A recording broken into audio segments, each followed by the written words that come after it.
Cette femme est suspendue dans les airs par un vieil homme qui tient un objet mystérieux dans sa main. Elle se débat désespérément en poussant des cris déchirants. Leur histoire de haine profonde remonte à quelques jours. Cette femme s'appelle Luoki et elle est une cambrioleuse habituée avec deux autres complices. Ce jour-là, ils se rendent dans une maison de luxe pour préparer un vol. À chaque cambriolage, ils ne prennent jamais d'argent liquide et la valeur totale ne dépasse jamais 10 000 $. Ils commencent à agir, fouillant les lieux avec une grande habileté. Cet homme s'appelle Xiao Shuai, le technicien de l'équipe. Et voici le petit ami de Luoki, Uzige, qui a un hobby étrange, un trait de caractère qui est vraiment unique, Luoki.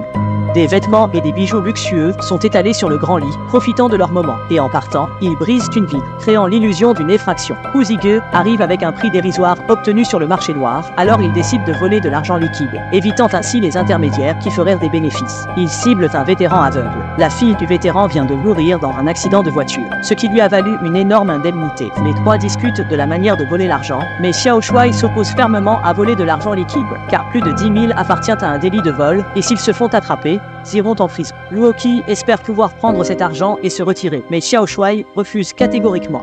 Luoki se détourne et s'en va. En réalité, il y a une autre raison pour laquelle Luoki veut cet argent. Il a une mère irresponsable et celle-ci a un petit ami minable. Toute la vie de la famille repose sur Luoki. C'est pour sa sœur mineure que Luoki a décidé de se procurer cet argent, puis de s'enfuir loin. Après avoir appris cela, Xiao Shuai décide tout de même de réaliser ce coup.